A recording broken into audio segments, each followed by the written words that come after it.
to others. But ignominy pertains to contumely, and he who disgraces another neglects him. For that which is of no worth has no honour either of evil or good. Hence Achilles when angry says, The affront my honour stains, while he my valour's guerdon thus detains. And disgraced, dishonoured, like the vilest slave. As being enraged on account of these things, men also think it fit that they should be greatly honoured by those who are inferior to them in birth, in power, in virtue, and in short, in that in which they very much excel another person. As for instance, the rich man excels the poor man in money. The rhetorician excels in speaking him who is unable to speak. The governor him who is governed. And he who fancies himself worthy to command, him who deserves to be commanded. Hence it is said, Great is the wrath of Jove descended kings. And For though we deem the short*lived fury past, 'tis sure the mighty will revenge at last. For men are indignant on account of their transcendency. Men, likewise, think that they ought to be greatly honoured by those by whom any one should think they ought to be benefited. But these are such as they have benefited, or do benefit, either they themselves, or some one belonging to them, or such as they do wish, or have wished to benefit. It is now, therefore, manifest from these things how men are disposed when they are angry, and with whom, and from what causes they are angry. For they are angry, indeed, when they are aggrieved. For he who is aggrieved desires something, whether he is aggrieved by any opposition directly made against him, as when a man is prevented from drinking that is thirsty, or if an opposition is not directly made against him, yet it appears to be made indirectly, or if any one acts contrary to him, or does not co^operate with him, or if any thing else disturbs him. Thus disposed, from all these circumstances he is angry. Hence the sick, the poor, those that are in love, those that are thirsty, and in short, those that desire any thing, and do not act rightly, are disposed to be angry, and are easily provoked, and especially with those that neglect their present condition. Thus, for instance, the sick are angry with those that neglect them in things pertaining to their disease, the poor with those that neglect them in things pertaining to their poverty, warriors with those that neglect them in warlike affairs, and lovers with those that neglect them in amatory concerns, and in a similar manner in other things. For each is prepared to exercise his anger against those that neglect them, by the inherent passion. Farther still, men are likewise disposed to be angry when things happen contrary to their expectation.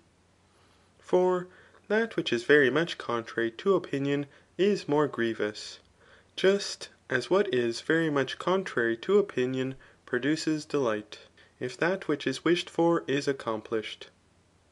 Hence, also, seasons and times, and dispositions and ages render it apparent what kind of persons are easily disposed to anger, and when, and where, and that when they are most in these circumstances, they are most easily excited to anger.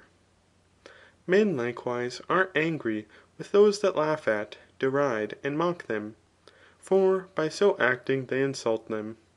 They are also angry with those that offend them in such things as are indications of contumely. But it is necessary that these should be things of such a kind as are not directed to any other end, and are of no advantage to those that do them ; for they appear to be done solely through contumely. Men also are angry with those that defame and despise things to which they are most devoted. Thus, for instance, those that are ambitious of excelling in philosophy, are angry with those who speak contemptuously of philosophy.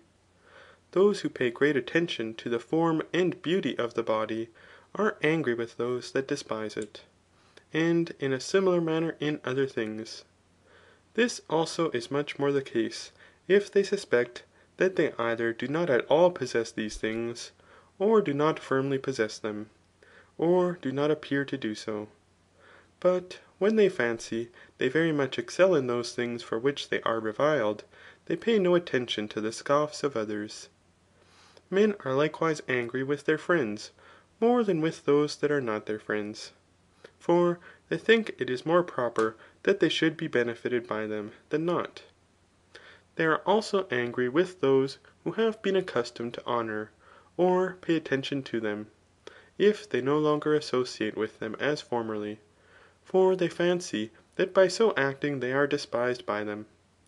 They are likewise angry with those that do not return the kindness which they have received, nor make an equal recompense, and also with those who act contrary to them, if they are their inferiors.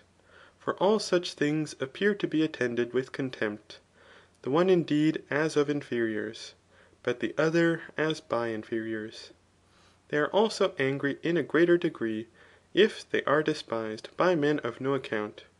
For anger was supposed by us to arise from undeserved neglect or contempt. But it is fit that inferiors should not despise their superiors. Men likewise are angry with their friends, if they do not speak or act well, and still more so, if they do the contraries of these. Also, if they are not sensible of their wants, as was the case with the Plexippus of Antipho, when he was angry with Meleager. For it is a sign of neglect not to be sensible of the wants of a friend, since those things are not concealed from us to which we pay attention. They are likewise angry with those that rejoice in their misfortunes, and in short with those who are not at all concerned when they are in adversity. For this is an indication either of hostility or neglect. Also with those who pay no attention to them when they are aggrieved, on which account they are angry with those who are the messengers of evil. And likewise with those who willingly hear or see their maladies. For in this case such persons resemble either those who neglect them, or their enemies. For friends condole with their friends in their afflictions, and all men grieve on surveying their own maladies. They are likewise angry with 5 kinds of persons, by whom they are neglected, with those with whom they stand in competition for honour, with those they admire, with those by whom they wish to be admired, with those whom they reverence, and with those by whom they are reverenced. For if they are neglected by any of these, they are in a greater degree angry. They are also angry with those who despise them, by injuring their parents, children, wives, and such as are in subjection to them, and whom it would be disgraceful in them not to assist. Likewise with those that are ungrateful. For neglect or contempt from these is unbecoming. They are also angry with such as employ irony and dissimulation towards those who are seriously employed, for irony pertains to contempt. Likewise with those that benefit others, but not themselves. For this also indicates contempt, not to think a man deserving of that which all other persons are thought to deserve. Forgetfulness also is productive of anger, as for instance of names, though it is but a trifling thing. For forgetfulness seems to be an indication of neglect, since oblivion is produced from negligence, and negligence is inattention. And thus we have shown who the persons are by whom anger is excited, how they are disposed, and from what causes others are angry with them. It is likewise evident